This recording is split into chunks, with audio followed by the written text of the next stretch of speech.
다만 원장님, 그래도 국정원의 넘버원, 넘버2가 제가 나름대로 특별한 부분에 있어서의 다른 것도 아니고 원장님이 매일 아침마다 티타임에 의견을 달라고 말씀하셔서 우리 아이디어 차원에서 말씀드린 거 가지고 어느 날 갑자기 그거를 저한테 정치 관여 금지 위반이라고 해서 이렇게 어려운 상황에 멋진다면 저는 괜찮습니다. 이 다음번에 어느 부도장이 국회 뭐뭐뭐 얘기하는데 국회? 너 정치 중립 위반한 거 아니야? 라고 자의적으로 판단하고 근거와 법에 규정하지 않은 상태에서 판단해서 저와 똑같은 상황이 된다고 하면 앞으로 국정원이 창의적이고 자율적인 부분에 있어의 사고와 대화를 나누면서 소통할 수 있는 문화로 발전해 나갈 수 있겠습니까? 진짜로 원장님, 저 이거 그냥 말씀드리고 말겠습니다. 다만 원장님 국정원을 사랑하시잖아요. 우리 국정원을 위해서 넘버2를 이런 식으로 경질하는 부분은 앞으로 옳지 못하다고 생각하고 우리 원의 발전을 위해서 우리 원장님 돌아가시는 길에 좀 충분히 고민해 보셨으면 좋겠다는 생각이 듭니다. 미디어 오늘 우리 홍정원 차장님 나오십시오. 자, 조태용 원장님, 그 12월 1, 2, 3 그 국무회의 이후에 국정원에 도착을 몇 시에 하셨습니까? 11시 30분에 정무직 회의를 했는데 그 직전에 도착했습니다. 그러니까 국무회의 마치고 국정원 도착이 11시 30분. 11시 한 25분이나 20분 네. 정도 아니었던가 싶습니다. 원장님께서는 계엄에 찬성을 했습니까? 동의를 했습니까? 반대했습니까? 찬성하고 동의하지 않았습니다. 저는 우려를 네? 표명했습니다. 찬성이나 동의를 하지 않았습니다. 저는 우려를 표명했습니다. 네, 조태용 원장님과 오늘 조태용 원장님과 우리 홍정원 차장이 상당히 주장이 엇갈린데 두 분의 이치를 봐서 서로 간에 상반된 어떤 의견이나 거짓말을 할 수 있는 그런 이치 있는 분이 아니라고 생각이 됩니다. 서로 이 엇갈린 주장을 하신 것 보니까 저도 이제 이해가 안 가는데 우리 홍정원 차장님, 네. 어떻게 생각하십니까? 조태용 원장께서 홍 차장과 상반된 진술을 하고 계시거든요. 이 점에 대해서 어디가 그 이유가 있다고 생각하고 본인의 생각은 어떻습니까? 비상계엄이 있은 날부터 지금까지 원장님께서 어떤 의지나 또 나름대로 어떤 사항을 전하 주변에게 설명하신 적이 없습니다. 당일날 긴급 정무직 회의를 했음에도 불구하고 비상계엄 국무회의에 참석과 사실도 그 다음날 신문을 보고서야 알 수 있었고 아까 말씀드린 대로 엄중한 비상상황이 발생해서 원장님께 원장님 이거 어떻게 된 겁니까? 라고 여쭤봤을 때도 그런 걸 왜 물어보니까? 라고 답변하셨기 때문에 저도 지난 1년 동안 모셨던 원장님의 모습과 너무 달라서 저도 이렇다 저렇다 말씀드리기가 좀 어렵습니다. 기회를 주셨으니까 제가 굉장히 중요한 얘기를 하나 말씀드리고자 합니다. 이거는 제 얘기를 하는 것 같지만 제 얘기가 아니라 지금 원장님하고도 관계가 되고 국정원의 앞날과도 굉장히 밀접한 관련이 있는 부분이기 때문에 조금 피곤하시겠지만 귀 기울여 주셨으면 좋겠습니다. 말씀하세요. 저는 그 12월 6일자로 정치 중립의 의무를 위반했다는 원장님의 인사 제청으로 경질됐습니다. 저는 계속 원장님이 경질하신 게 아니고 대통령께서 경질하신 겁니다라고 했지만 벌써 10번 넘게 그 국정원장께서 정치 중립 의무를 위반한 이유로 인사 제청을 해서 대통령께서 경질했다고 말씀하셨습니다. 그러면 대통령께서 저를 경질한 거하고 완전히 달라집니다. 뭐가 달라지냐면 제가 오후에도 말씀드렸지 않습니까? 정치 중립 위반이 관련된 부분은 국정원법에 7년의 징역에 처해질 수 있는 중형입니다. 따라서 이러한 부분에 있어 굉장히 중요한 범죄를 남용해서 적용할 수 없기 때문에 정확하게 말씀드리면 국정원법 제11조 정치관여 금지 제2항에 이렇게 명시되어 있습니다. 정치활동 관여 행위는 각 호에 해당되는 행위를 말한다라고 분명히 명시적으로 적시되어 있는 것입니다. 예를 들어서 그냥 정치 위반이다. 그럼 7년형입니다. 이런 부분에 있어서의 남용을 방지하기 위해서 규정과 법에 국정원 직원의 정치 중립 관련된 분의 내용을 각 호에 정확하게 명시해 놨습니다. 따라서 국정원장님께서 야당 대표에게 전화하라고 하는 것을 정치적 중립 위반 의무로 판단했다. 이거는 국정원법에도 없고 국정원 직원법에도 없고 규정에도 없는 겁니다. 임의적으로 자의적으로 판단하신 겁니다. 그러면 어떻게 되냐면요.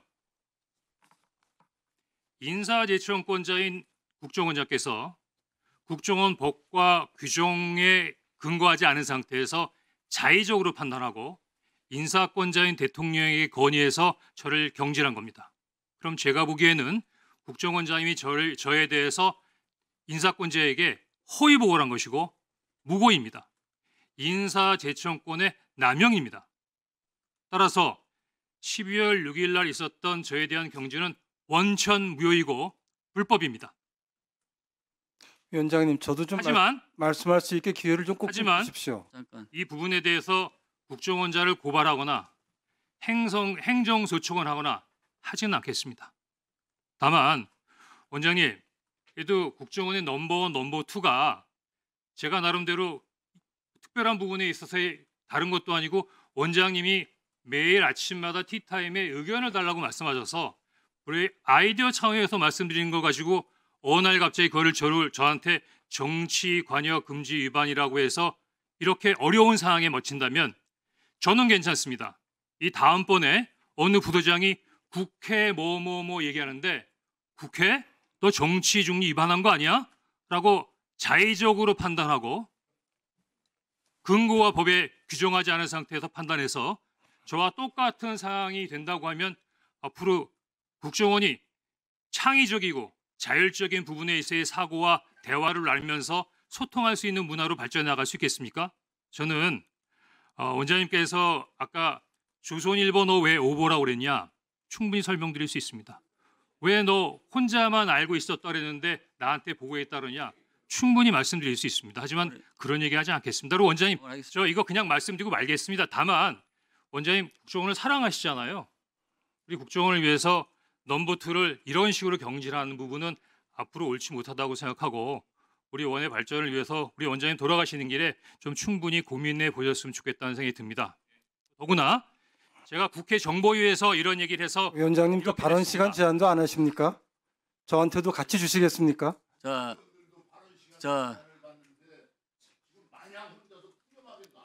정리하십시오. 네. 아니 지금 위원장으로서 아니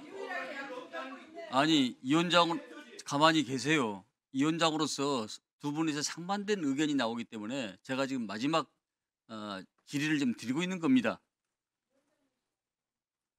제가 마지막 질의를 드리고 있는 겁니다. 왜냐하면 상반된 의견이기 때문에 증인으로 나오셨는데 두 분이서 서로 간에 공방을 할 수 없는 이치 아닙니까? 자, 더 이상 신문하실 분이 원장님, 좀 말씀 아니면 좀 드려도 되겠습니까? 자, 원장님 지금 2차, 3차 청문회가 있으니까 그때 하도록 하십시오. 더 이상 이거 너무나 너무 공평하지 않으십니다.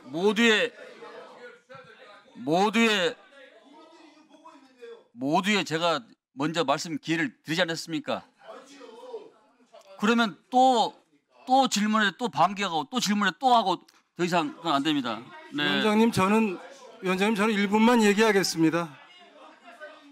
저 1분만 얘기하겠습니다. 가만히 계십시오. 자, 더 이상 위원장님 이러시는 법이 어디 있습니까? 아무리 그래도. 질문을 마치도록 하겠습니다. 위원장님 이렇게 진행하시는 법이 어디 있습니까? 저도 국회의원 해봤습니다. 이런 거 처음 봤습니다. 이러실 수가 있습니까, 정말? 지금 가만히 계세요. 아니 그러니까 제가 당초에 먼저 질문을 드리고 그 다음에 내가 홍 씨한테 물어봤잖아요.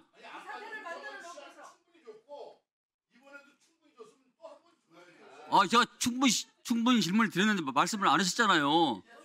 이거 참 위원장님 참 자, 너무하십니다. 자, 정말. 2차에 나오셔서 말씀해 주시기 바랍니다. 자, 1차 청문회를 마치면서 한 말씀 드리겠습니다. 국회에서 증언 감정에 관한 법률에 따라서 진짜 불출석죄는 3년 이하의 징역 1천만 원 또 3 이상과 3천만 원 이하의 벌금을 처하며 동행명령 거부죄는 5년 이하의 재앙을 처할 수 있습니다. 수사 중이거나 재판 중인 증인도 국정조사에 증인으로 출석해야 한다고 의결했음에도 불구하고 국정조사를 회피하는 증인에 대해서는 동행명령장 발부 및 고발 등 단호한 법적 처벌과 조치를 취할 수 있음을 말씀드립니다. 오늘 2차 청문회에서 미흡한 부분은 다시 한번 또 방기에 대한 그런 기회를 주도록 하겠습니다. 준비를 위해서 애쓰신 보좌진과 위원장님께 다시 한번 위원께 감사드리고 오늘 조사에 출석하신 여러 증인께 늦게까지 수고했다는 그런 말씀을 드립니다. 이상으로 제1차 청문회를 모두 마치겠습니다. 다음은 제2차 청문회는 2차 청문회, 3차 청문회는 2월 4일과 6일 각각 실시하고 추후에 판사님들의 협의를 거쳐서 공개하도록 하겠습니다. 국정조사 종료를 선포합니다.